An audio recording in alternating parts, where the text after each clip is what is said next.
이슈를 파고드는 꿀탱크 TV입니다. 오늘 첫 소식은 한반도를 뒤흔든 김정은의 폭탄 선언부터 시작하겠습니다. 오늘 분석할 내용은 바로 이것입니다. 김정은 북한 국무위원장이 21일 평양 만수대 의사당에서 열린 최고인민회의에서 내놓은 충격적 발언 말입니다. 결단코 통일은 불필요하다. 대한민국은 철저히 이질화된 타국이라며 남북관계를 완전히 차단하겠다고 못 박았습니다. 그런데 흥미로운 것은 미국과는 전혀 다른 메시지를 보냈다는 점입니다. 트럼프 대통령과는 좋은 추억이 있다며 비핵화 집념만 털어버리면 마주 못할 이유가 없다고 했거든요. 1만 9천제 육박하는 연설 중 절반을 한미 관계에 할애했다는 것, 그리고 정확히 같은 시점에 이재명 대통령이 3단계 비핵화론을 내놓았다는 것. 이 모든 것이 우연의 일치일까요? 아니면 거대한 게임의 서막일까요? 곧 흥미로운 분석이 펼쳐질 것입니다. 70여 년 분단사에서 가장 극적인 전환점을 맞고 있는 지금 우리는 파멸과 재도약의 갈림길에 서 있습니다. 우선 김정은의 발언부터 자세히 들여다보겠습니다. 이번 연설에서 눈에 띄는 것은 극도로 대조적인 두 얼굴입니다. 한국에 대해서는 마주 앉을 일이 없으며 그 무엇도 함께하지 않을 것이라며 일체 상대하지 않겠다고 단언했습니다. 더 나아가 대한민국은 모든 분야가 미국화된 반신불수의 기형체, 식민지 속국이며 철저히 이질화된 타국이라고 그건을 서슴지 않았습니다. 핵 위협도 노골적이었습니다. 전쟁 억제력이라는 핵무기의 첫 번째 사명이 상실될 때에는 두 번째 사명이 가동된다며 한국과 주변 지역 그의 동맹국들의 군사조직 및 하부 구조는 삽시에 붕괴될 것이며 이는 곧 괴멸을 의미한다고 위협했습니다. 특히 이재명 대통령의 3단계 비핵화론에 대해서는 우리의 무장해제를 꿈꾸던 전임자들의 숙제장에서 옮겨 베껴온 복사판이라며 격하게 비난했습니다. 그러면서 어느 하나가 없어지지 않으면 안 될 통일을 우리가 왜 하겠느냐고 반문했습니다. 하지만 미국에 대해서는 완전히 다른 톤으로 접근했습니다. 나는 아직도 개인적으로는 현 미국 대통령 트럼프에 대한 좋은 추억을 가지고 있다며 직접적인 개인적 관계를 언급했습니다. 이는 김정은이 직접 트럼프 대통령과의 관계를 공개적으로 언급한 첫 번째 사례입니다. 여기서 핵심은 허황한 비핵화 집념을 털어버리고 현실을 인정한 데 기초하여 진정한 평화 공존을 바란다면 우리도 미국과 마주서지 못할 이유가 없다는 조건부 제안입니다. 사실상 핵보유국으로 인정해달라는 요구인 것이죠. 만약 이대로 가면 우리에게 어떤 위기가 닥칠까요? 첫째, 남북관계는 완전한 적대관계로 굳어질 수 있습니다. 김정은은 우리는 명백히 우리와 한국이 국경을 사이에 둔 이질적이며 결코 하나가 될 수 없는 두 개 국가임을 국법으로 고착시킬 것이라고 했거든요. 헌법에 영구분단을 명시하겠다는 뜻입니다. 실제로 북한은 이미 구체적인 행동에 나서고 있습니다. 2024년 5월 북한 당국이 판문점에 위치한 북한 측 회담 건물인 통일각의 간판을 떼어낸 뒤 하반기에 판문각이라고 새겨진 현판을 새로 달았습니다. 통일각 인근에 세워진 통일 관련 문구가 담긴 비석도 전부 철거했습니다. 이제는 괴뢰한국이라는 명칭까지 금지하고 그냥 남한을 한국으로 부르고 있습니다. 2024년 10월에는 경의선 동해선 도로를 폭파하는 극단적 조치까지 취했습니다. 둘째, 북미 간 핵 협상의 판이 완전히 바뀔 수 있습니다. 트럼프 대통령이 대선 과정에서 줄곧 북한과의 관계 개선을 시사해왔고 실제로 트럼프 측이 김정은과의 직접 대화를 추진하는 방안을 논의하고 있다는 보도까지 나왔습니다. 만약 김정은의 제안을 받아들여 비핵화 없는 관계 정상화에 나선다면 한반도 비핵화라는 우리의 기본 목표 자체가 흔들립니다. 셋째, 지금 이 순간에도 러시아 쿠르스크 지역에서 벌어지고 있는 북한군 파병 문제입니다. 김정은은 이번 연설에서 러시아 쿠르스크주에 파병된 해외 작전 부대 참전자와 그들의 유가족에게 전 사회적인 기부 행렬이 이어지고 있다고 소개하면서 그들을 돌보는 것은 전적으로 당과 국가의 책임이라며 기부 당사자들에게 돈을 돌려주고 사의를 표할 것을 지시했다고 소개했습니다. 북한군 파병을 사실상 공식 인정한 것이죠. 현재 1만 2천 명의 북한군이 파병되어 이 중 3분의 1인 4천 명이 사상자가 발생했음에도 추가 파병이 진행되고 있습니다. 최근 국가정보원은 북한이 러시아군을 지원하기 위해 일부 추가 파병을 한 것으로 보인다고 밝혔으며 정확한 파병 규모는 계속 파악 중이라고 전했습니다. 우크라이나 측은 북한군이 지난 1월 중순부터 3주 정도 전선에서 빠졌다가 지난 2월 7일쯤부터 다시 전선에 투입됐다고 밝혔습니다. 넷째, 김정은은 연설에서 우리는 비밀 병기들을 새로 보유하였으며 국방과학 연구성과들도 적지 않게 이룩했다고 언급했는데 이 비밀 병기가 무엇인지 공개하지 않아 우려를 키우고 있습니다. 복잡한 국제관계를 단순한 틀로 설명하면 친구의 친구는 친구, 적의 친구는 적이라는 논리입니다.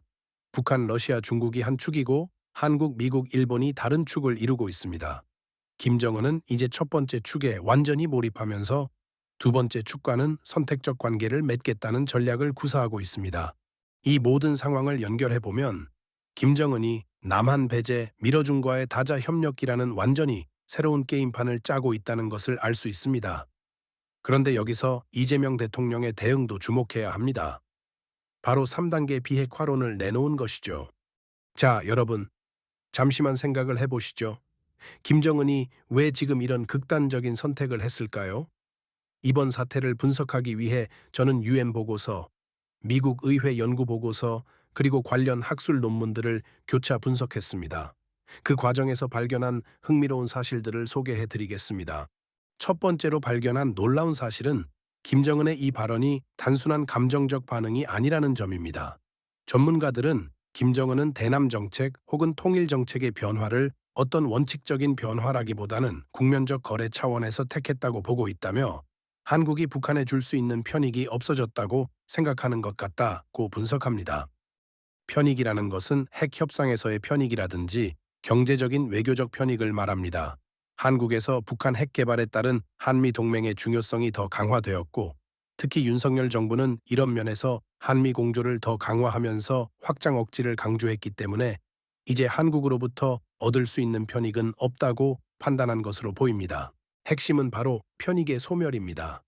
이를 가정의 비유로 설명하면 옆집과 사이가 나빴다가도 서로 도움이 될 일이 있으면 관계를 회복하려 하지만 아무런 이득이 없다면 굳이 화해할 이유가 없다는 것과 같습니다. 과거 김정은 정권은 남북관계를 통해 경제적 지원과 제재 완화라는 실질적 이익을 기대할 수 있었습니다. 하지만 지금은 어떤가요? 윤석열 정부 이후 한미 공조가 강화되면서 북한이 남한으로부터 얻을 수 있는 것은 거의 사라졌습니다. 두 번째로 주목할 점은 경제 위기와 사회 통제의 문제입니다. 전문가 분석에 따르면 우리가 그동안의 북한의 정책의 사건의 시퀀스 혹은 정책의 과정을 보면 북한이 핵 개발을 시작했고 그 다음에 대북 제재와 코로나가 있었고 그 다음에 경제 위기가 있고 주민 불만이 증가했을 것이고 이에 대해서 김정은은 사상 통제를 통해서 주민 불만을 잠재우려고 애를 쓰고 있고 이 사상 통제를 위해서는 시장을 억압해야 된다는 것입니다. 왜냐하면 시장이라는 공간이 북한 주민의 일터이자 일종의 정보 유통처고 어떤 면에서는 남한 친화적인 생각할 수 있는 그런 장이기 때문입니다. 그러다 보니까 시장 억압과 남한 문화 제거가 동시에 들어오게 됐고 이제 남한 문화 제거의 완결판으로서 대남 통일 정책을 바꿨다는 것입니다.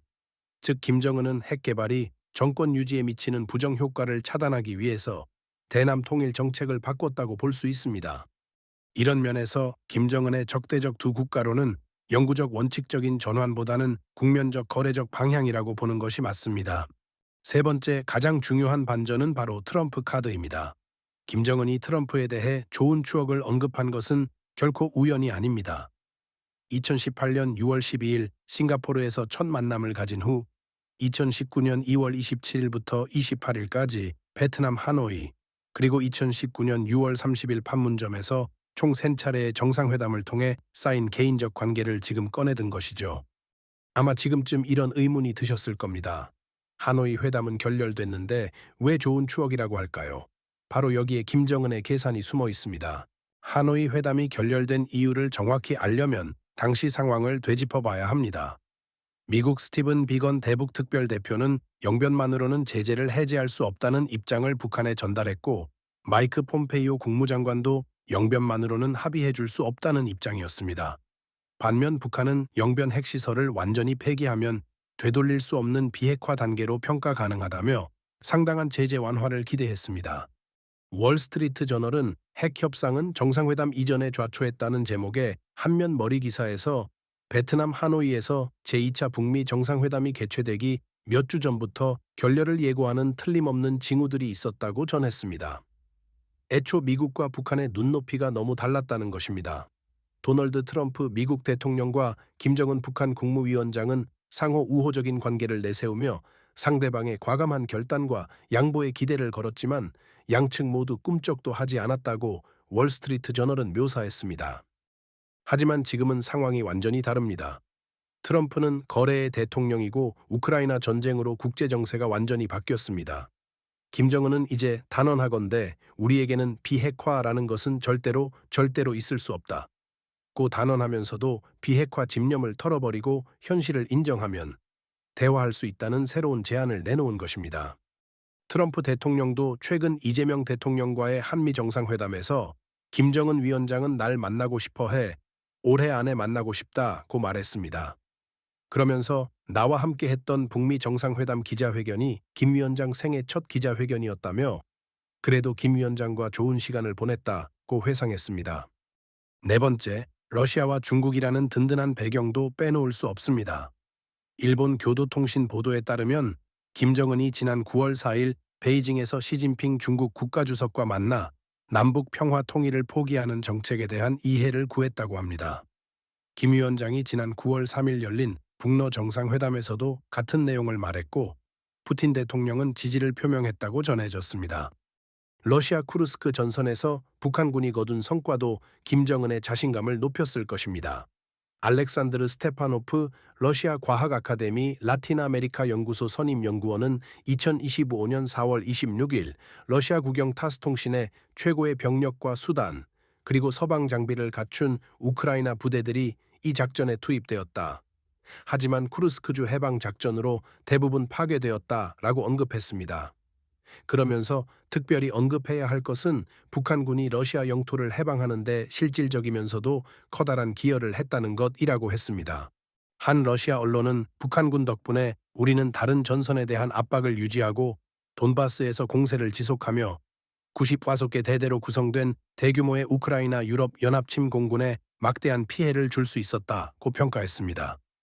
북한군 파병으로 러시아는 쿠르스크를 탈환하는 것은 물론 돈바스 전선에서 큰 성과를 낼 수 있었던 것입니다. 우크라이나 측은 북한군에 대해 뛰어난 조직력, 규율, 죽음을 두려워하지 않는 정신력, 그리고 놀라운 인내력으로 두각을 나타냈다고 평가하면서도 문자 그대로 벌집을 건드린 것이라며 후회하는 목소리를 내고 있습니다.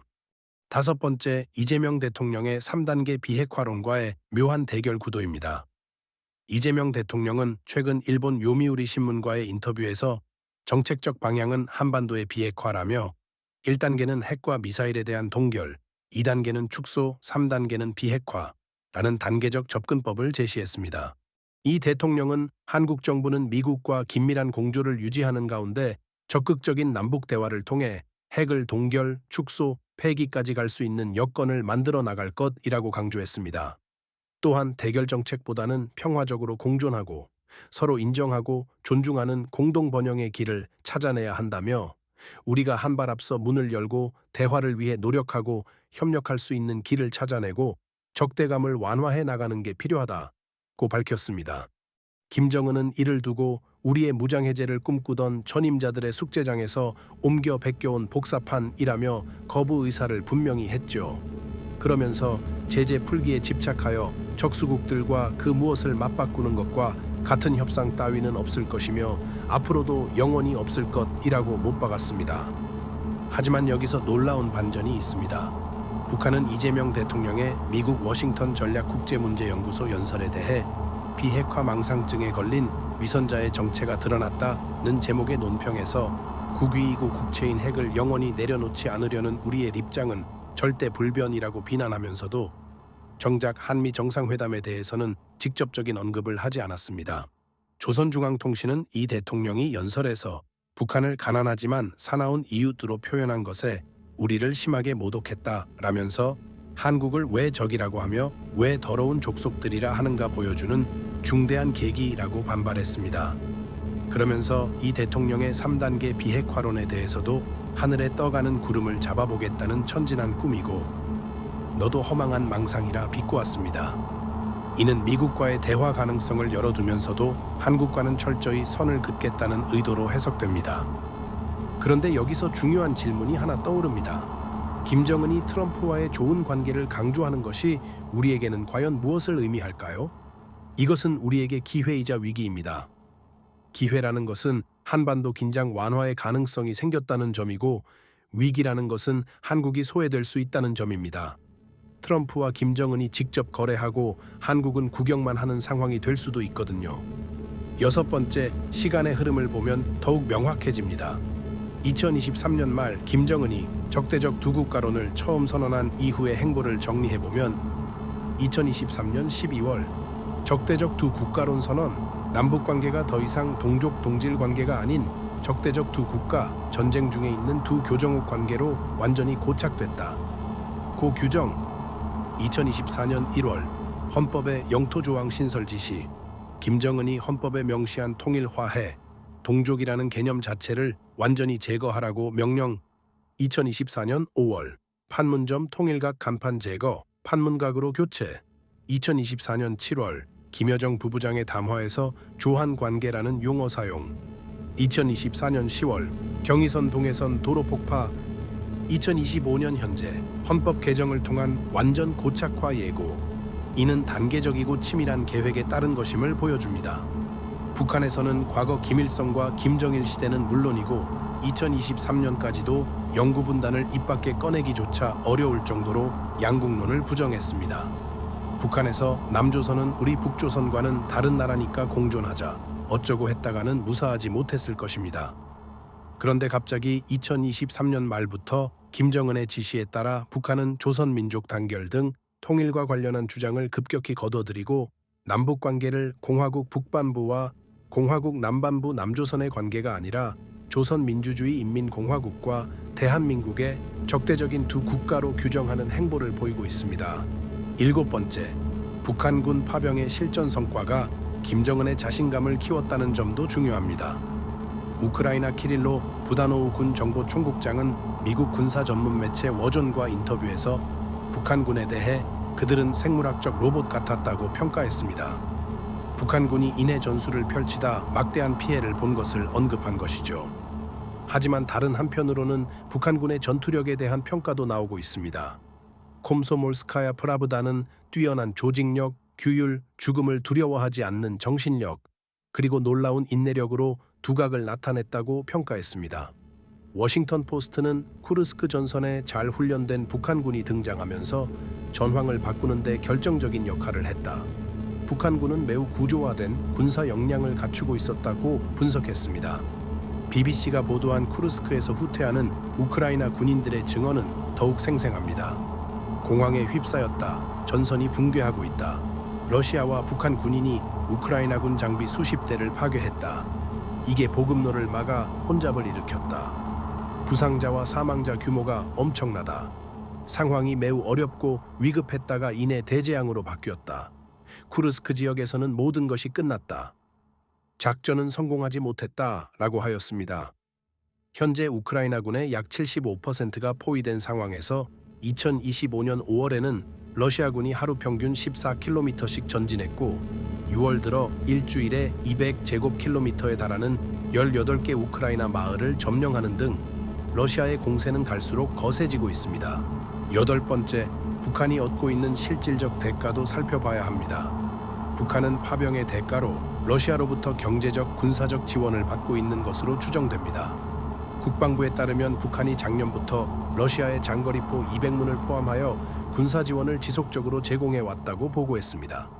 또한 러시아가 사용한 북한산 탄도미사일의 정확도가 13km 수준에서 몇 주 동안에는 오바돈 높은 100m까지 향상됐다는 우크라이나 고위 소식통들의 전언도 있습니다. 1차 파병 병력의 막대한 손실에도 불구하고 추가 파병이 이루어진 것은 러시아의 반대급부가 북한 정권의 입장에서는 큰 이득이 된다는 판단에 따른 것으로 볼 수 있습니다. 북한과 러시아가 합동으로 드론을 생산한다는 보도도 나왔고, 북한은 우크라이나 전쟁을 자국의 군사력을 시험하는 시험장으로 활용하고 있다는 분석도 있습니다. 하지만 가장 놀라운 사실은 이 모든 것이 결국 하나의 거대한 전략적 재편의 일환이라는 점입니다. 김정은은 단순히 통일을 포기한 것이 아니라 새로운 생존 전략을 구사하고 있는 것입니다. 남한과는 완전 단절, 미국과는 조건부 협력, 러시아, 중국과는 전략적 동맹이라는 삼각 구도를 통해 자신의 정권 생존을 도모하고 있습니다. 이를 일상의 비유로 설명하면 여러 친구들과 복잡한 관계에 있는 사람이 나는 A와는 절교, B와는 조건부 친구, C, D와는 절친이라고 선언하는 것과 같습니다. 각각의 관계에서 최대한의 이익을 얻으려는 전략적 선택인 것이죠. 그렇다면 우리 일반인들의 삶에는 어떤 영향이 있을까요? 단기적으로는 남북교류 완전 중단으로 이산가족 상봉이나 개성공단, 금강산 관광 같은 것들은 더욱 요원해집니다. 중기적으로는 국방비 증가로 인한 세금 부담 증가, 징병제 강화 가능성도 있습니다. 장기적으로는 통일에 대한 우리 사회의 인식 자체가 바뀔 수도 있습니다. 데이터로 보면 더욱 심각합니다. 북한은 2024년 한 해 동안만 러시아의 포탄 200만 발 이상을 지원했고 현재도 쿠르스크에서 실전 경험을 쌓고 있습니다. 이는 북한의 군사적 역량이 과거와는 비교할 수 없을 정도로 향상되고 있음을 의미합니다. 우크라이나군이 라디오를 통해 한국어로 항복을 종용하는 방송을 하기 시작했다는 보도도 나왔지만 우크라이나 측은 북한군 대상으로 심리전 방송과 항복을 유도하는 전단을 살포하지만 효과가 미미하다며 개개인의 사상교육이 비교적 잘된 것으로 평가한다고 밝혔습니다. 그래서 이 사태가 우리에게는 어떤 의미를 가지는가? 김정은의 이번 발언은 단순한 수사가 아니라 한반도 질서의 근본적 재편을 예고하는 신호탄입니다. 우리는 지금 파멸과 제도약의 갈림길에 서 있습니다. 놀라운 반전은 이것입니다. 김정은이 통일을 포기한다고 선언했지만 역설적으로 이것이 새로운 대화의 기회가 될 수도 있다는 점입니다. 왜냐하면 통일 부담에서 벗어나 현실적 공존 방안을 모색할 수 있는 여지가 생겼기 때문입니다. 시간은 우리 편이라고 김정은은 주장했지만 과연 그럴까요? 북한이 아무리 적대적 두국가론을 외치더라도 결국은 경제적 현실을 무시할 수 없습니다. 러시아와 중국의 지원만으로는 장기간 버티기 어렵고 결국은 국제사회와의 관계 정상화가 필요할 것입니다. 이재명 대통령의 3단계 비핵화론도 이런 맥락에서 이해할 수 있습니다. 대결 정책보다는 평화적으로 공존하고 서로 인정하고 존중하는 공동 번영의 길을 찾아내야 한다는 접근법은 김정은의 현실 인정 요구와 어느 정도 접점을 찾을 수 있을지도 모릅니다. 하지만 위험 요소도 분명합니다. 트럼프 대통령이 김정은의 제안을 받아들여 비핵화 없는 관계 정상화에 나선다면 한국은 완전히 소외될 수 있습니다. 북미가 직접 거래하고 한국은 구경만 하는 상황, 이것이 바로 김정은이 노리는 한반도의 중동화 시나리오입니다. 우리의 대응 전략은 무엇이어야 할까요? 첫째, 한미 공조를 더욱 공고히 하되 북한의 남한 배제 전략에 말려들지 않아야 합니다. 트럼프 대통령이 다음 달 말 경주 아시아태평양 경제협력체 정상회의 참석차 방한할 예정인데 이때 북미 간 깜짝 회동 가능성을 염두에 두고 철저히 대비해야 합니다. 둘째, 북한의 핵 보유 기정사실화를 절대 받아들여서는 안 됩니다. 김정은이 핵을 포기시키고 무장해제시킨 다음 미국이 무슨 일을 하는가에 대해서는 세상이 이미 잘 알고 있다며 제재나 힘의 시위로서 우리를 압박하고 꺾을 수 있다고 생각한다면 오산이라고 했지만 우리는 북한의 완전한 비핵화 원칙을 흔들림 없이 천명해야 합니다. 셋째, 중국과 러시아의 대북 영향력 확대에 대한 견제 방안을 마련해야 합니다. 북한의 추가 파병 규모와 러시아로부터 받는 대가를 면밀히 살펴야 하고 중국이 김정은의 적대적 두국가론을 진정으로 지지하는지 아니면 표면적으로만 동조하는지 파악해야 합니다. 우리는 이 상황을 어떻게 지켜봐야 할까요? 김정은의 이번 선언이 진짜 마지막 통첩인지 아니면 새로운 거래를 위한 극한의 협상 전략인지는 앞으로 몇 달 안에 분명해질 것입니다. 주목해야 할 포인트들은 이렇습니다. 첫째, 트럼프 대통령의 구체적인 대북 행보입니다. 실제로 김정은과 만날 것인지, 만난다면 어떤 조건에서 만날 것인지가 관건입니다. 둘째, 북한의 추가 파병과 러시아로부터의 대가입니다. 이것이 북한의 향후 행보를 결정하는 중요한 변수가 될 것입니다. 셋째, 헌법 개정 시점입니다. 김정은이 언제 어떤 방식으로 적대적 두국가론을 헌법에 명시할 것인지 지켜봐야 합니다. 오늘의 이야기가 여러분께 던져준 질문은 무엇입니까? 우리가 진정 원하는 것은 통일인가, 평화인가? 북한의 현실을 인정하면서도 우리의 가치를 지킬 수 있는 방법은 무엇인가? 70여 년 분단의 종착점에서 우리는 어떤 선택을 해야 하는가? 김정은이 던진 이 도전장에 우리는 어떻게 응답해야 하는가? 한 가지 분명한 것은 이제 더 이상 과거의 방식으로는 북한 문제를 풀 수 없다는 점입니다. 새로운 현실에는 새로운 접근이 필요합니다. 하지만 그 새로운 접근이 우리의 기본 가치와 원칙을 포기하는 것이어서는 안 될 것입니다. 세상은 복잡하지만 꿀탱크 TV는 언제나 핵심을 짚어드립니다. 감사합니다.